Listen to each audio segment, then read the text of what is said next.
Welcome to 3 Ways Digital Branding is Like a Blind Date from Intentional Growth Strategies. By intention or inattention, you already have a personal and business brand or professional brand.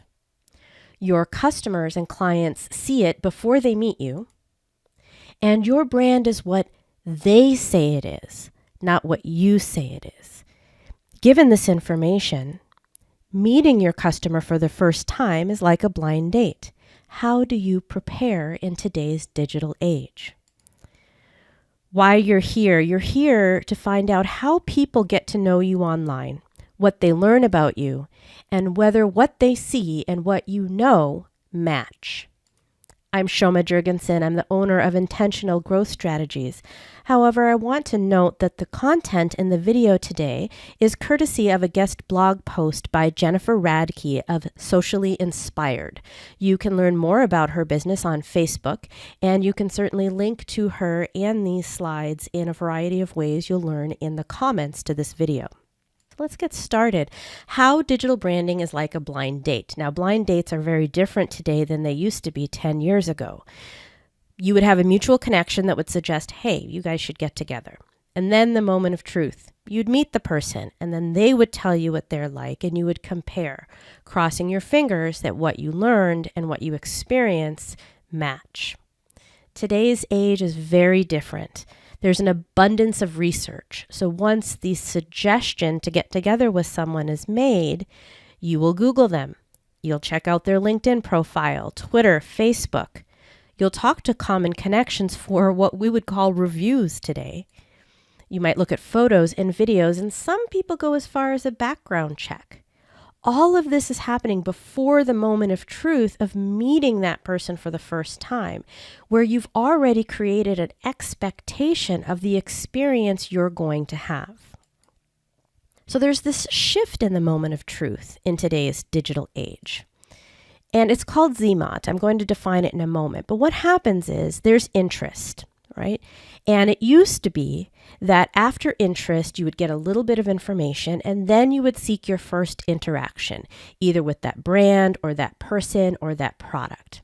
Today, with interest, there's this idea of a zero moment of truth. Before you even have that first interaction, you're learning a considerable amount about that business, that brand, or that person. So whether you're shopping online for cornflakes, concert tickets, or a honeymoon in Paris, the internet has changed how we decide what to buy. At Google, we call this online decision-making moment the zero moment of truth, or simply ZMOT. That's a quote directly from Google, who coined this phrase. And if you get the slides, that is an active link that will take you to more about ZMOT. So what does this mean for you? What is this zero moment of truth? I'd like to be able to say it in my own words, but Jennifer simply does it so beautifully in her guest post. I'm going to quote her. With the ability to first conduct research online, and often with our mobile devices, so it's very instantaneous. Consumers, job seekers, students, you can substitute any word here, make their first impressions of a product sooner, even before they had a chance to interact with the physical product itself, which has created a whole other layer of complex decision making. So how do you account for this idea of ZMOT? How do you make sure your blind date, your consumer, your employer, your customer, will still want to go out with you after they meet you online? There's 3 things you can do to win ZMOT. The first is to go where your customer, employer, students, faculty go and research yourself like a blind date. So you might look at personal social profiles. Okay, you go to LinkedIn, you go to Twitter, you go to Facebook, and you search for what type of person am I in this digital age? What does my digital footprint say about me? If you're a business, you're going to need to dig a little bit deeper. So for example, if you are an employer, you might want to try Glassdoor and see what former employees are saying about you. If you're a faculty member, you might try Rate Your Professor. If you have a product that is for parents, you might try Parenting Site Reviews or Amazon. If you're a restaurant or an event, you might try Yelp. LinkedIn, forums. You want to look at the social and the internet types of interactions that allow you to get to know you as a blind date. Second, you want to monitor your brand. So what are people saying about you? What are you doing and do they match?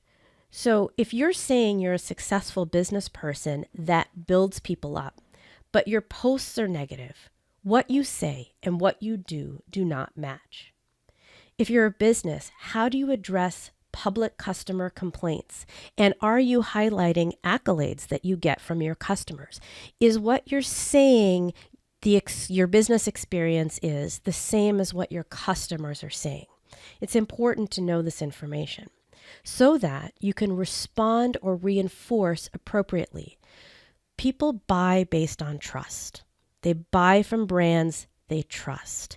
If you lose that trust, it's very difficult to get it back. So be who you say you are. Be as authentic as possible. If you say you are customer-centered, you should have a digital strategy that responds to customers online, because then you're saying and doing the same thing.